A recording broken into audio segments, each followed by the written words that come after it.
Assembly సమావేశం తర్వాత Pawan Kalyan assembly point లో మాట్లాడడం జరిగింది. ముఖ్యంగా పవన్ కళ్యాణ్ చేసిన వ్యాఖ్యలు అయితే కనుక ప్రజల్ని కొంత అయోమయంలో పడేసేలాగా ఉన్నాయి. ఎందుకంటే కూటమి ప్రభుత్వంలో జనసేన కూడా ఒకటి. జనసేన, తెలుగుదేశం, బీజేపీ ఈ మూడు కలిసి ప్రభుత్వాన్ని ఏర్పాటు చేశాయి. మరి అలాంటప్పుడు జనసేన పార్టీ ప్రతిపక్ష పార్టీ ఎలా అవుతుంది అన్నది ప్రజల ప్రశ్న.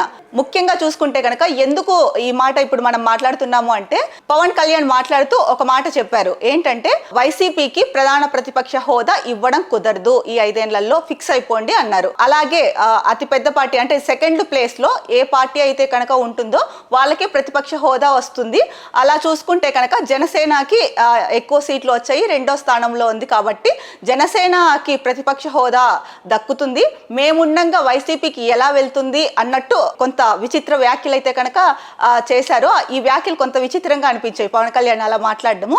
మరి కూటమిలో పార్ట్ అయినప్పుడు జనసేన ప్రతిపక్ష హోదా పవన్ కళ్యాణ్కి ఎలా వస్తుంది? ఇప్పుడు 3 పార్టీలు కలిపి కూటమి ప్రభుత్వం అంటున్నారు, టీడీపీ ప్రభుత్వం అనట్లేదు. ఎక్కడ కూటమి ప్రభుత్వం అని చెప్పుకుంటున్నారు. మీరు కూడా కూటమి ప్రభుత్వంలో ఉన్నారు కాబట్టి డిప్యూటీ సీఎం పదవి ఇచ్చారు. అలాగే పంచాయతీరాజ్ శాఖ మంత్రి మీరు ప్రతిపక్ష హోదా మీరు ఎలా అడుగుతారు?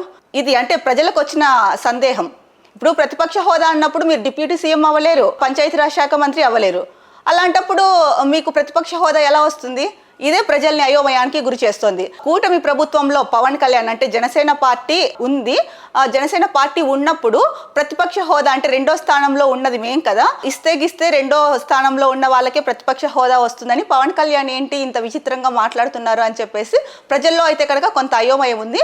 దీన్ని పవన్ కళ్యాణ్ లేదా జనసేన నుంచి ఎవరైతే ఉన్నారో వాళ్ళు క్లారిటీ ఇస్తే కనుక అప్పుడు ప్రజల్లో ఉన్న కొంత గందరగోళం అయితే తగ్గుతుందనేసి చర్చించుకుంటున్నారు.